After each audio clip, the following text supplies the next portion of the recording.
Então, vamos concluir esses estudos, considerando aí o texto que nós lemos, Romanos capítulo 8, 31 a 39, e trazendo essa referência após Marcos capítulo 8, que Jesus Cristo pergunta realmente se os discípulos querem continuar seguindo,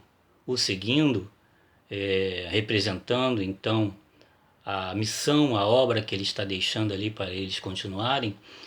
Paulo vai, na verdade, nesse texto de Romanos, trazer um tratado de encorajamento, a partir do versículo 32 e 34, depois que ele fala que não devemos nos envergonhar do Evangelho, ele lembra de Coríntios capítulo 15, onde ele diz que Jesus Cristo cumpriu a sua obra, ressuscitou ao terceiro dia, e um dia virá buscar todos os seus, virá buscar a sua igreja, virá buscar os discípulos dele, aqueles que vivem nessa história da vida do ser humano de maneira concreta, com responsabilidade, representando o governo de Deus, o reinado de Deus na terra.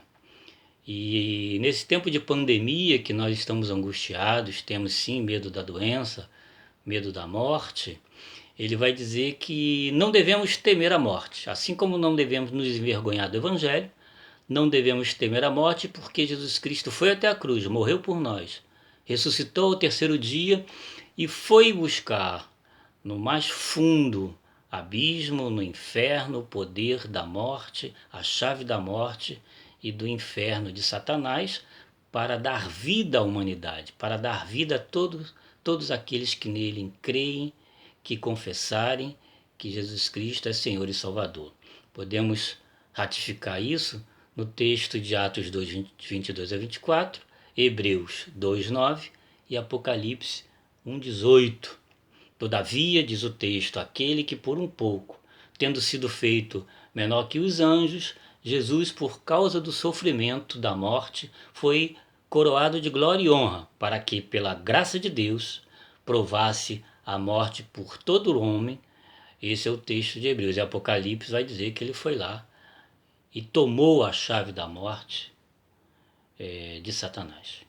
Então, amados, essas últimas palavras de encorajamento desse texto, ele nos remete ao seguinte: é uma exortação para que tenhamos confiança no amor de Deus por nós, e esse amor nos dando condições de testemunhar com firmeza, praticando o evangelho de justiça, de acolhimento, para que todo sofrimento, toda dor, todo medo se transforme em bem-aventurança, em bem-estar, em vida.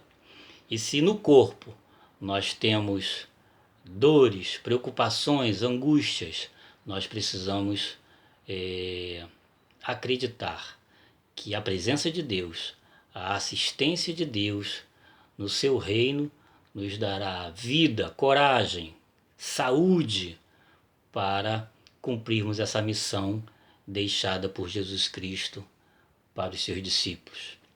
Então, mais uma vez, ele pergunta: nada nos separará, quer dizer, ele responde: nada nos separará do amor de Deus. Se Deus é por nós, quem será contra nós? Porque é ele que nos sustenta nessa missão. Diz João capítulo 1, 12, que ele veio para dar vida a muitos, aos judeus. Esses não receberam, mas a todos quanto receberam, deu-lhes o poder de serem feitos filhos de Deus. Essa filiação em Cristo dá a possibilidade da vida eterna, da salvação a toda a humanidade. Basta que a gente creia que pertencemos a esse governo de Deus, que a gente tenha responsabilidade nessa grandeza da missão evangélica, na dinâmica de serviço. Não existe possibilidade do crente, do discípulo de Jesus, da igreja, dizer Senhor, Senhor, senão nessa perspectiva do serviço com o mesmo sentimento que encontramos em Cristo Jesus. Diz Marcos 10:45, o próprio Jesus dizendo: eu não vim para ser servido, eu vim para servir.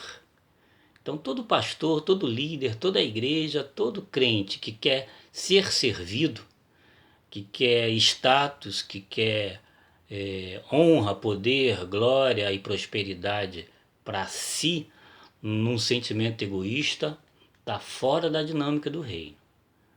Está fora do reinado de Jesus Cristo. Então, amados, essa profecia ela é para já.